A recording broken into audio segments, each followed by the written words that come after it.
Some of those demos of Kif. This is some Kif demos that I have on tape.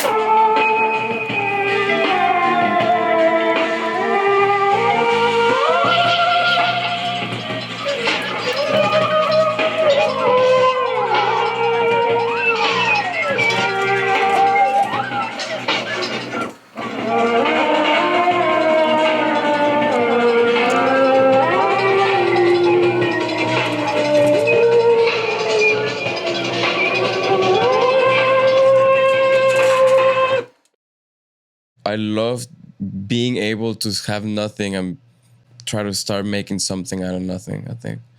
It's like an empty canvas, you know? It's like a painting. It's like the ability to be able to just create stuff. I do it for the creatives. I love trying to be creative.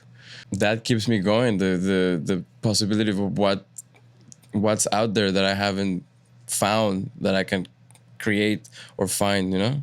So it's like you keep learning, and also if you're creating, you keep also learning how to create and use all these tools and try to like print emotions and all this into like audio. So I think that's pretty cool, and I really love doing that. So.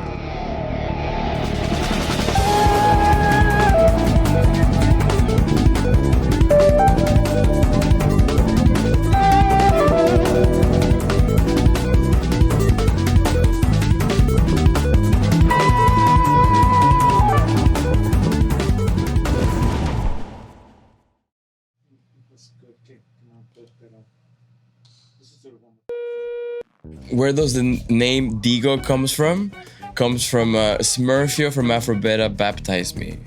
We were at a gig together, and he said Digo, like Rodrigo, Digo, like Rodrigo, and then that was Digo, and then that's it. Everybody calls me Digo.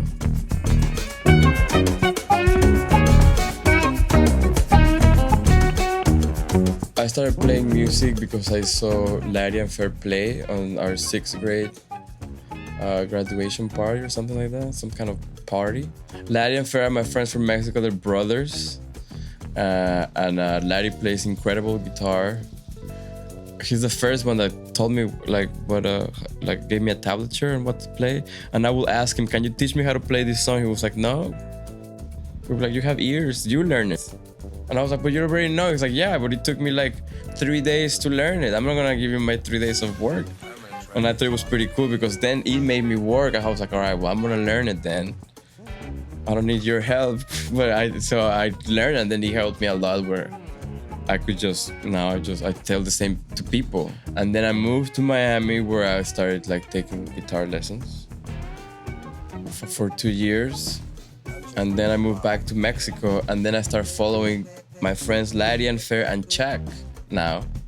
And Fair is his brother, older brother, great singer, pianist, drummer, bassist.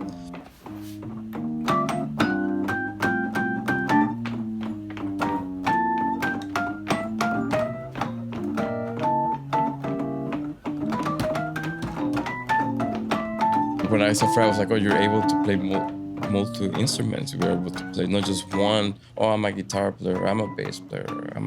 So I learned how to like set up and all that stuff. And I learned the live situation with them, with Larry and Fair. And they're still playing. They're doing great.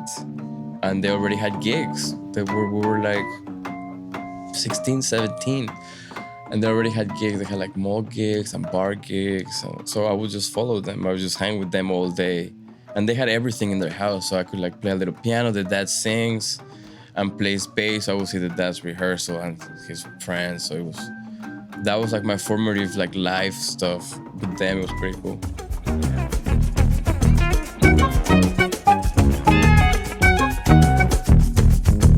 There's no like formula to any of this thing of creation.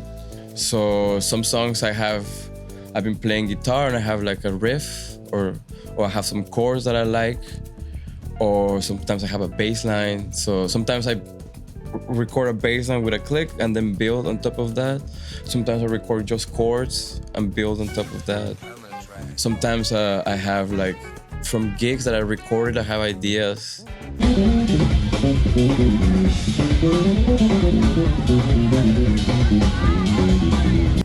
That I might be like, oh, that's pretty cool. Wish I could, we can use that somehow.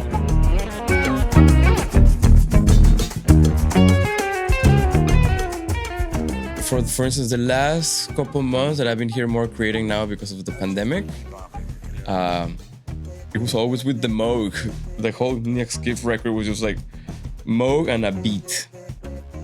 Sometimes I have samples and I start putting samples together. It will be like, we'll pick a cool beat, me and Eric, and then I will add a bass line and then kind of like edit that bass. And then, all right, now we can add guitars, and then all this stuff start like picking stuff and getting it. So he gets an idea, I get an idea, and then it's just creating.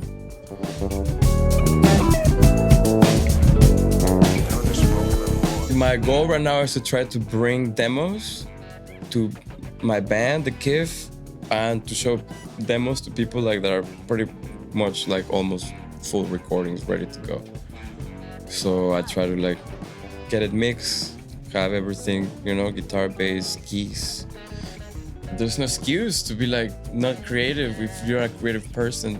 Now with the pandemic, instead of being on your phone or on Facebook or something, you can be trying to learn a chord or trying to write a song, So like, that's what kept me inspired, just having the time to do all the stuff that I wanted to record.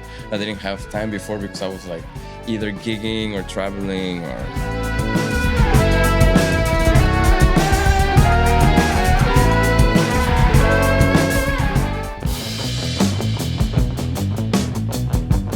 Electric KIF Jefe is the latest release we did. It's a full-length album.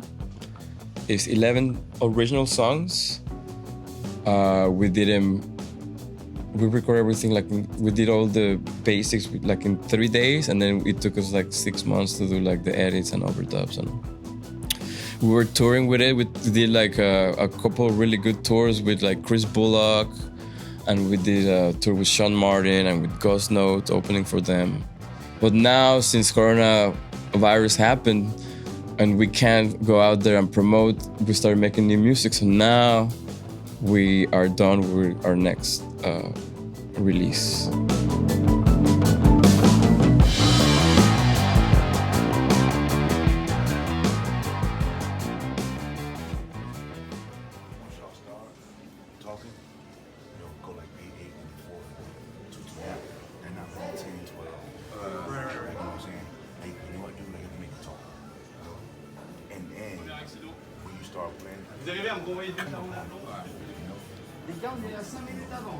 From Miami, Florida, would you please welcome Roosevelt Collier? Roosevelt Collier Band!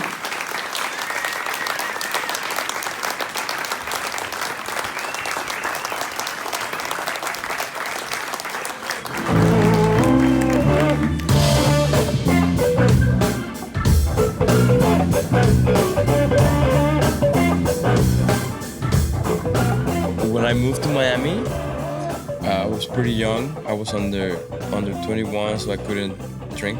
So my dad had to take me. And I found the Titanic Blues Jam. And I started going there when I was 16. I played there for a few years. And there I met a bunch of like blues musicians. And that's where I met Roosevelt, Collier, and the Lee Boys. I met him like 2002. Almost 20 years, maybe like 2003. And I met him at the Blues, and then they were regulars, and then we'll just jam together. I saw kind of like the evolution of like, they were local, and then they were like national, and they were like international. And Roosevelt was a start, because Roosevelt has been like, everyone that sees Roosevelt is like, what's happening here? Like,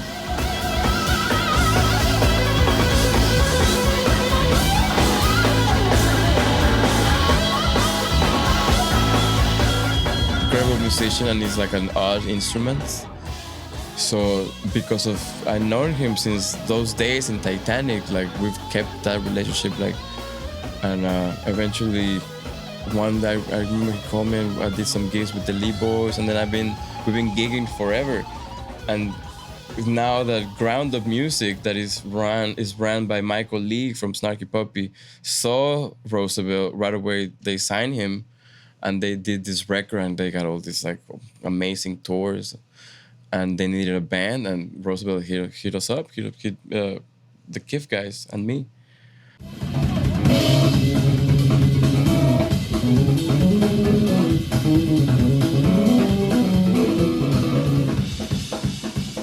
I've been playing now in this new Roosevelt era with his new record X616. We've done like maybe like 3 years of touring now. We've done like 4 European tours, like 3 American tours.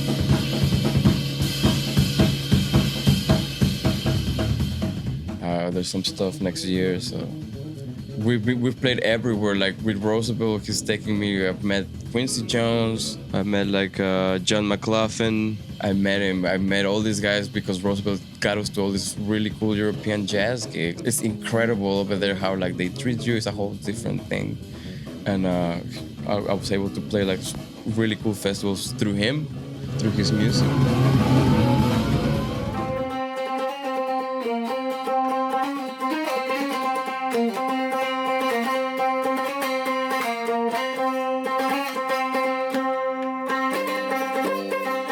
More than using YouTube, easy ways, try to develop your ear. That's what I will say to young musicians. Learn things by ear.